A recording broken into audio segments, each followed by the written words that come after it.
Tagupaan B50. So, bali, kalahating tablet pag first lap. Tapos, Protolite, magkahalo yun sa tubig. So, bali, itong hawak namin ito si McLady.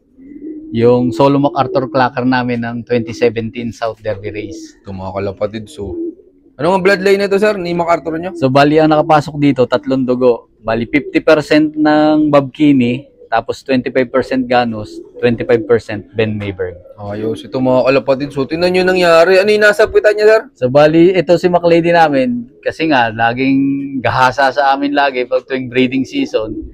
So, yun, ang laki na nung nagkasapola na siya. Ito mga kalapatid, sir. Pero may itlog pa naman siya. Ganito pala mangyayari, sir, mga kalapatid, kapag sinasagad natin sa breeding yung ibon. Tama, sir? Kumbaga, hindi. Kumbaga, siyempre, pagko-conditioning, pag minsan napapasobra yung taba, na di tumutubo yung sapola nila. Yung mga kalapatid, so ang laki. Tingnan nyo, ang laki no. Halos side na sa Pero nakakalipad pa, sir? Hindi na masyado. Kasi masakit yan, pagbaksak niya yan, Kasi may edad na rin si McLady, kaya halos yung mga iniaanak niya is na lang. Kumbaga, hindi na namin nilalabin, ni-stock na lang namin. Oo, siyempre, kailangan mag-stock siya. Hanggat nagpo-produce pa siya, hanggat umiitlog pa't sumisimilya siya, talagang tinitreasure na namin. Pero hanggang ngayon na-itlog pa, sir? Oo. At anong ginagawa nyo na? Yaya na. Yaya na. Yaya. Pagka-itlog, yaya. Tapos pahinga. Tapos pares ulit. Malupit to mga kalapatid. Solo clacker to nung MacArthur. Oh. Tapos sir, kamusta na yung mga naging anak nito ni MacArthur? Yung mga naging anak nito, magaganda yung mga naging anak nito. Anak nito si Alkea, si Haseb, si Butchmak, si Lusmak, si Bettina, si Nogsu, apo niya si Joanne. Tapos parang pamangkin na niya yung winner namin ng South ngayon. Tapos pinsan din yung winner namin ng itong Alegre, tapos saka yung South, yung recently South. Ayos, tingnan niyo mga kalapatid. So talagang hindi lang siya good flyer, good producer din sir Tapos apo din niya yung isang nag-finisher ng MacArthur.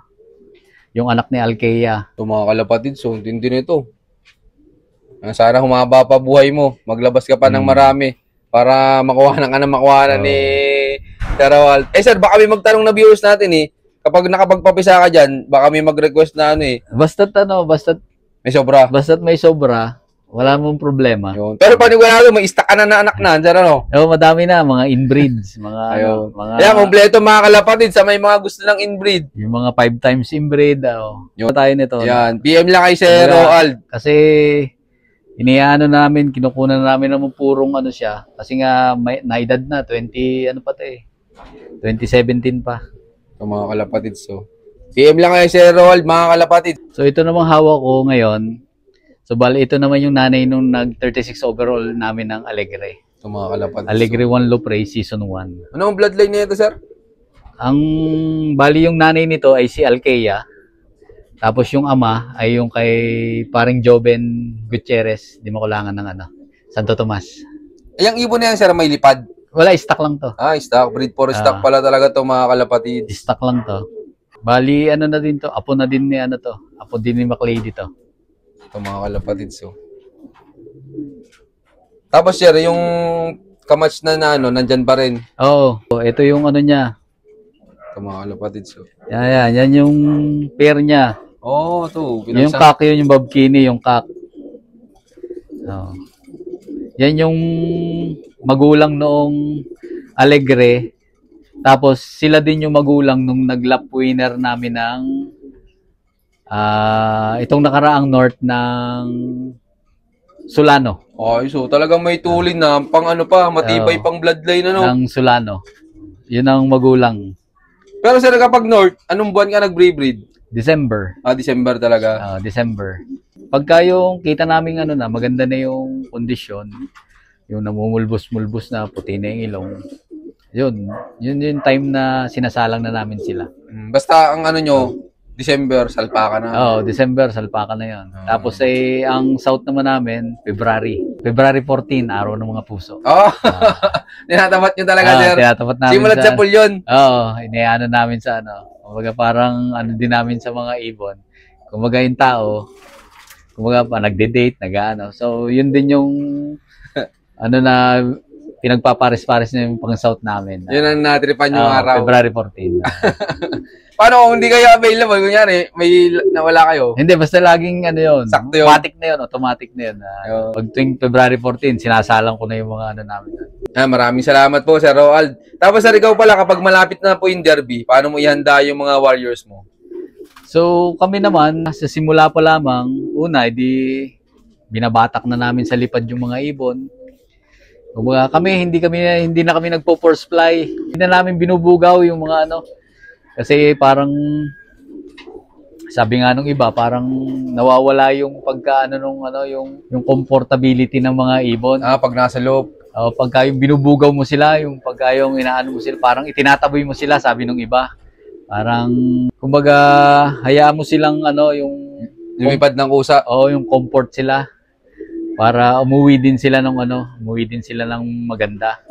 Hindi kaya siguro yung iba, may na-encounter na ang nagpapasaway ibon, ayaw pumasok, Siguro may ano din doon, may points, Yung iba naman kumbaga, siyempre, iba-iba yung ugali ng ibon. Ayun, basta sabi nga nila, ikaw masusunod, hindi sila. Yun, tama naman. Dapat yung ibon yung nag-a-adjust para sa atin. Hindi ikaw mag-a-adjust para sa kanila. Kumbaga, observation mo kung di-adjust mo na lang. Ikaw mag-adjust para dun sa kung paano mo sila matatanggal yung pagkapasaway nila. Kumbaga, anuhin mo yon. Basta iparamdam mo sa kanila na katulad no, may mga pasaway. Ay di ang ginagawa namin, gutom kayo. Tapos kinakausap ko isa-isa pagdating sa hapon. Sabi ko, wala kayong tuka ngayon. Susunod na wala pa rin kayong tuka. Yun, kinakausap ko sila, nasagot na. Ganun pag minsan, yung mga ibon. So yung tapos pag minsan, papasok na dito, tapos mga nakatuka na lahat, o kaya naman hindi pa natuka, gagawin ko, ilalabas ko ulit. Tapos patutukain ko yung mga ibon. Tapos papasok ulit, kukunin ko, ilalabas ko ulit. Kumbaga, inaano ko sila na hindi ako natutuwa sa ginagawa mo. Kumbaga, yun yung ko sa kanila. Tapos saka ako papapasukin din pag ubos na. Ay di, na sila, kumbaga, parang natatanda na nila yung Kaya sa susunod, pag yung hindi na natambay, pasok na agad ng Kasi ang alam nila, pag hindi sila pumasok agad, magugutom sila, hindi sila makakatuka. So yun yung ginagawa kong motivation pagka yung mga pasaway ang mga ibon. Talagang matrabaho lang talaga, sir, matrabaho lang talaga, pero kailangan mong tiyagain talaga. At part ng pag-iibon talaga yan. Tama. Para pagdating ng derby, walang sakit ng ulo. Para pagdating ng derby, hindi ka mamumroblema. Tambay, yung ang tagal na nandyan, hindi pa napasok, hindi mo may klak-klak na So, ganun yung ginagawa namin Tapos ayun, paronda, paronda namin sila ng umaga, tanghali, hapon. Tapos pag naulan na ganito, parorondahin namin. Tapos pagkakita naming malakas na yung ibon at yung mga yung kaya ng sinisimulan namin itos ng malapit lang, mga halimbawa 5 kilometers. Tapos tatalo ng 10 kilometers. Tapos pagka yung iano na namin sa truck na, sa truck, kakarga na namin sa truck. Tapos pagka yung walang club toss, di yun. Paano pa rin, low fly pa rin. Mula umaga, tanghali, hapon. So araw-araw ganun lang yung ginagawa namin. Lalo pagka yung derby na. Talagang walang bawal lang mahina. Kailangan lumipad kayo, lipad. Kapag yan yung ginagawa naming training sa kanila. Pagka yung mga halimbawa ay nalayo na o kaya mga 120 plus kilometers na. So nagbibigay na kami ng suporta. Ng suporta. Nung gagamitin namin na mga vitamin sa derby. So inuutay-utay na namin ipatikim sa kanila ng unti-unti. mahina lang yung dosage. Tapos pagdating nung last two trainings ng club, so doon na namin pinatitikim yung full medication para sa para prior to derby. Para pagdating ng derby, sanay na yung katawan nila at hindi na sila mag-a-adjust. Yun, maraming salamat, sir. Tapos, sir, ano palang mga gamit mo ulit na supplements dito? Pag derby, ang ginagamit lang namin ay yung Protolite. Tapos ay yung Sagupaan B50. So, bali, kalahating tablet pag first lap. Tapos ay Protolite, magkahalo yun sa tubig. Protolite saka yung Sagupaan B50. Yun ang ginagawa na lang namin, kahalo sa tubig. Every morning, sir? Hindi, kung halimbawa magtitimpla kami ng 9, kasi nagpapatuka kami between 9 or 10 eh. Ah, okay. Kasi, so magtitimpla kami ng halimbawa ng 9, maghapon na yun. Maghapon na yung painom. Hindi na ako magtitimpla ulit unless na madami yung ibon, tanghali, ubos na. So, yun, magtitimpla ulit kami sa nun. Nagawa lang namin yun tuwing Thursday, Friday lang. Thursday, Friday ng loading. Prior to loading ng derby race. Tapos bigay ng supra sa loading day, sa 1 hour before basketing ng ibon. Yun, maraming salamat, sir. Tapos, sir, tingin mo, ano yung pinakang-importante sa pagkakalapati para manalo? Kung katulad nga ng lagi kong sinasabi, kailangan meron kayong unang-una, yung quality bloodlines. Tapos padalawa, meron kayong tutok sa inyong mga ibon. Tapos patatlo, yung proper medication. Yung proper medication, yung mga supplements na binibigay nyo sa inyong mga ibon. Tapos yung pang-apat, yun yung maraming dasal. Kumbaga yung hihingi ka ng blessing kay Lord, hihingi ka ng ng basbas sa kanya. So pagka meron ka ng 4 na yun, possible, mag-champion din kayo kagaya namin. Yun, maraming salamat, sir. Tapos, sir, tingin mo gaano kasaya sa pagkakalapati? Talagang masaya.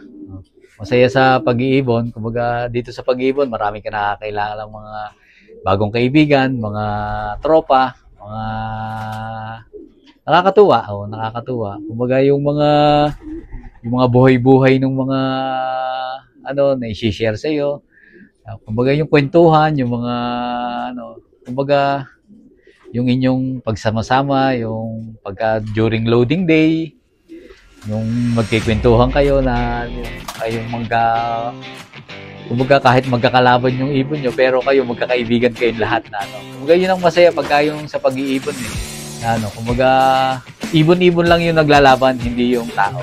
So muli mga kalapatids, ako nga pala si Roald Makatangay ng Roald and Hans Makatangay Lope ng Candelaria, Quezon. Love this game. Yon, maraming salamat sa solid niyo suporta mga kalapati. Siyempre, maraming salamat din kay Sir Roald sa laging pag-unlock na makapag-love visit tayo sa kanya. Sir, baka pala may mga gusto kang i-shoutout dyan. So, bali, shoutout sa aking family. Tapos, shoutout dun sa mga, hindi ko na kayo isa-isahin. Shoutout dun sa mga kumpare ko, sa mga tropang kalapatids. At saka dun sa tagalinis ng loob ko, si Jericho Lobos, si Utoy. Shoutout sa inyo lahat. Yon, maraming salamat sa suporta nyo mga kalapatids at shoutout sa inyo lahat. At abangan nyo pa yung mga susunod kong follow-up visit sa'yo na keep watching and God bless you all. Thank you.